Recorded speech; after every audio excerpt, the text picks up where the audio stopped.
Chapter 8. Then King Solomon summoned into his presence at Jerusalem the elders of Israel, all the heads of the tribes and the chiefs of the Israelite families, to bring up the ark of the Lord's covenant from Zion, the city of David. All the Israelites came together to King Solomon at the time of the festival in the month of Ethanim, the 7th month. When all the elders of Israel had arrived, the priests took up the ark. And they brought up the ark of the Lord in the tent of meeting and all the sacred furnishings in it. The priests and Levites carried them up. And King Solomon and the entire assembly of Israel that had gathered about him were before the ark, sacrificing so many sheep and cattle that they could not be recorded or counted.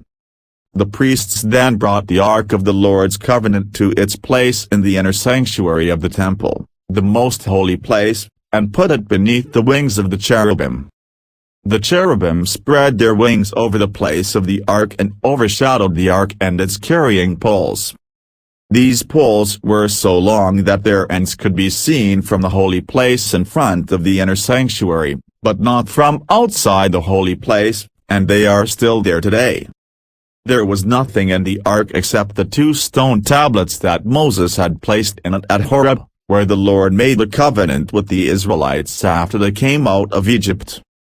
When the priests withdrew from the holy place, the cloud filled the temple of the Lord. And the priests could not perform their service because of the cloud, for the glory of the Lord filled his temple. Then Solomon said, "The Lord has said that he would dwell in a dark cloud. I have indeed built a magnificent temple for you, a place for you to dwell forever." While the whole assembly of Israel was standing there, the king turned around and blessed them. Then he said, "Praise be to the Lord, the God of Israel, who with his own hand has fulfilled what he promised with his own mouth to my father David. For he said, 'Since the day I brought my people Israel out of Egypt, I have not chosen a city in any tribe of Israel to have a temple built so that my name might be there, but I have chosen David to rule my people Israel.' My father David had it in his heart to build a temple for the name of the Lord, the God of Israel. But the Lord said to my father David, 'You did well to have it in your heart to build a temple for my name. Nevertheless, you are not the one to build the temple, but your son, your own flesh and blood, he is the one who will build the temple for my name.' The Lord has kept the promise he made. I have succeeded David my father and now I sit on the throne of Israel, just as the Lord promised, and I have built the temple for the name of the Lord, the God of Israel. I have provided a place there for the ark, in which is the covenant of the Lord that he made with our ancestors when he brought them out of Egypt."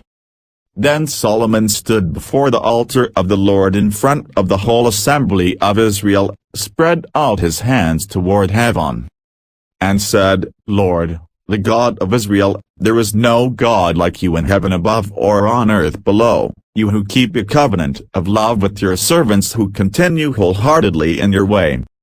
You have kept your promise to your servant David my father, with your mouth you have promised and with your hand you have fulfilled it, as it is today. Now Lord, the God of Israel, keep for your servant David my father the promises you made to him when you said, 'You shall never fail to have a successor to sit before me on the throne of Israel, if only your descendants are careful in all they do to walk before me faithfully as you have done. And now, God of Israel, let your word that you promised your servant David my father come true. But will God really dwell on earth? The heavens, even the highest heaven, cannot contain you. How much less this temple I have built? Yet give attention to your servant's prayer and his plea for mercy, Lord my God. Hear the cry and the prayer that your servant is praying in your presence this day. May your eyes be open toward this temple night and day, this place of which you said, 'My name shall be there,' so that you will hear the prayer your servant prays toward this place. Hear the supplication of your servant and of your people Israel when they pray toward this place. Hear from heaven, your dwelling place, and when you hear, forgive. When anyone wrongs their neighbor and is required to take an oath and they come and swear the oath before your altar and this temple, then hear from heaven and act. Judge between your servants, condemning the guilty by bringing down on their heads what they have done, and vindicating the innocent by treating them in accordance with their innocence. When your people Israel have been defeated by an enemy because they have sinned against you, and when they turn back to you and give praise to your name, praying and making supplication to you in this temple, then hear from heaven and forgive the sin of your people Israel and bring them back to the land you gave to their ancestors. When the heavens are shut up and there is no rain because your people have sinned against you, and when they pray toward this place and give praise to your name and turn from their sin because you have afflicted them, then hear from heaven and forgive the sin of your servants, your people Israel. Teach them the right way to live, and send rain on the land you gave your people for an inheritance. When famine or plague comes to the land, or blight or mildew, locusts or grasshoppers, or when an enemy besieges them in any of their cities, whatever disaster or disease may come, and when a prayer or a plea is made by anyone among your people Israel, being aware of the afflictions of their own hearts, and spreading out their hands toward this temple, then hear from heaven, your dwelling place. Forgive and act, deal with everyone according to all they do, since you know their hearts, for you alone know every human heart, so that they will fear you all the time they live in the land you gave our ancestors. As for the foreigner who does not belong to your people Israel but has come from a distant land because of your name, for they will hear of your great name and your mighty hand and your outstretched arm, when they come and pray toward this temple, then hear from heaven, your dwelling place. Do whatever the foreigner asks of you, so that all the peoples of the earth may know your name and fear you, as do your own people Israel, and may know that this house I have built bears your name. When your people go to war against their enemies, wherever you send them, and when they pray to the Lord toward the city you have chosen and the temple I have built for your name, then hear from heaven their prayer and their plea, and uphold their cause. When they sin against you, for there is no one who does not sin, and you become angry with them and give them over to their enemies, who take them captive to their own lands, far away or near. And if they have a change of heart in the land where they are held captive, and repent and plead with you in the land of their captors and say, we have sinned, we have done wrong, we have acted wickedly.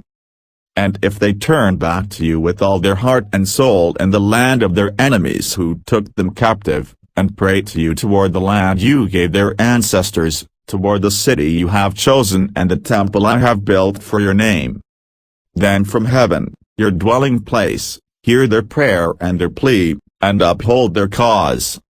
And forgive your people, who have sinned against you, forgive all the offenses they have committed against you, and cause their captors to show them mercy. For they are your people and your inheritance, whom you brought out of Egypt, out of that iron smelting furnace. May your eyes be open to your servants' plea and to the plea of your people Israel, and may you listen to them whenever they cry out to you. For you singled them out from all the nations of the world to be your own inheritance, just as you declared through your servant Moses when you, sovereign Lord, brought our ancestors out of Egypt. When Solomon had finished all these prayers and supplications to the Lord, he rose from before the altar of the Lord, where he had been kneeling with his hands spread out toward heaven. He stood and blessed the whole assembly of Israel in a loud voice, saying, Praise be to the Lord, who has given rest to his people Israel just as he promised. Not one word has failed of all the good promises he gave through his servant Moses. May the Lord our God be with us as he was with our ancestors, may he never leave us nor forsake us. May he turn our hearts to him, to walk in obedience to him and keep the commands, decrees and laws he gave our ancestors. And may these words of mine, which I have prayed before the Lord, be near to the Lord our God day and night, that he may uphold the cause of his servant and the cause of his people Israel according to each day's need, so that all the peoples of the earth may know that the Lord is God and that there is no other. And may your hearts be fully committed to the Lord our God, to live by his decrees and obey his commands, as at this time." Then the king and all Israel with him offered sacrifices before the Lord. Solomon offered a sacrifice of fellowship offerings to the Lord, 22,000 cattle and 120,000 sheep and goats. So the king and all the Israelites dedicated the temple of the Lord. On that same day the king consecrated the middle part of the courtyard in front of the temple of the Lord, and there he offered burnt offerings, grain offerings and the fat of the fellowship offerings, because the bronze altar that stood before the Lord was too small to hold the burnt offerings, the grain offerings and the fat of the fellowship offerings. So Solomon observed the festival at that time, and all Israel with him, a vast assembly, people from Labo-Hamath to the Wadi of Egypt.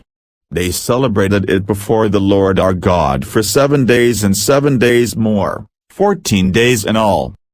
On this following day he sent the people away. They blessed the king and then went home, joyful and glad in heart for all the good things the Lord had done for his servant David and his people Israel. Chapter 9. When Solomon had finished building the temple of the Lord and the royal palace, and had achieved all he had desired to do, the Lord appeared to him a second time, as he had appeared to him at Gibeon. The Lord said to him, "I have heard the prayer and plea you have made before me. I have consecrated this temple, which you have built, by putting my name there forever. My eyes and my heart will always be there. As for you, if you walk before me faithfully with integrity of heart and uprightness, as David your father did, and do all I command and observe my decrees and laws, I will establish a royal throne over Israel forever, as I promised David your father when I said, 'You shall never fail to have a successor on the throne of Israel.' But if you or your descendants turn away from me and do not observe the commands and decrees I have given you and go off to serve other gods and worship them, then I will cut off Israel from the land I have given them and will reject this temple I have consecrated for my name. Israel will then become a byword and an object of ridicule among all peoples. This temple will become a heap of rubble. All who pass by will be appalled and will scoff and say, 'Why has the Lord done such a thing to this land and to this temple?' People will answer, 'Because they have forsaken the Lord their God, who brought their ancestors out of Egypt, and have embraced other gods, worshipping and serving them, that is why the Lord brought all this disaster on them.'" At the end of 20 years, during which Solomon built these two buildings, the temple of the Lord and the royal palace, King Solomon gave 20 towns in Galilee to Hiram king of Tyre, because Hiram had supplied him with all the cedar and juniper and gold he wanted. But when Hiram went from Tyre to see the towns that Solomon had given him, he was not pleased with them. "What kind of towns are these you have given me, my brother?" he asked. And he called them the land of Cobham, a name they have to this day. Now Hiram had sent to the king 120 talents of gold. Here is the account of the forced labor King Solomon conscripted to build the Lord's temple, his own palace, the terraces, the wall of Jerusalem, and Hazor, Megiddo and Jazer. Pharaoh king of Egypt had attacked and captured Jazer. He had set it on fire. He killed its Canaanite inhabitants and then gave it as a wedding gift to his daughter, Solomon's wife. And Solomon rebuilt Jazer. He built up Lower Beth-horon, Baalath, and Tadmor in the desert, within his land, as well as all his store cities and the towns for his chariots and for his horses, whatever he desired to build in Jerusalem, in Lebanon and throughout all the territory he ruled. There were still people left from the Amorites, Hittites, Perizzites, Hivites and Jebusites. These peoples were not Israelites. Solomon conscripted the descendants of all these peoples remaining in the land, whom the Israelites could not exterminate, to serve as slave labor, as it is to this day. But Solomon did not make slaves of any of the Israelites. They were his fighting men, his government officials, his officers, his captains, and the commanders of his chariots and charioteers. They were also the chief officials in charge of Solomon's projects, 550 officials supervising those who did the work. After Pharaoh's daughter had come up from the city of David to the palace Solomon had built for her, he constructed the terraces. 3 times a year Solomon sacrificed burnt offerings and fellowship offerings on the altar he had built for the Lord, burning incense before the Lord along with them, and so fulfilled the temple obligations. King Solomon also built ships at Ezion-Geber, which is near Elath in Edom, on the shore of the Red Sea. And Hiram sent his men, sailors who knew the sea, to serve in the fleet with Solomon's men. They sailed to Ophir and brought back 420 talents of gold, which they delivered to King Solomon.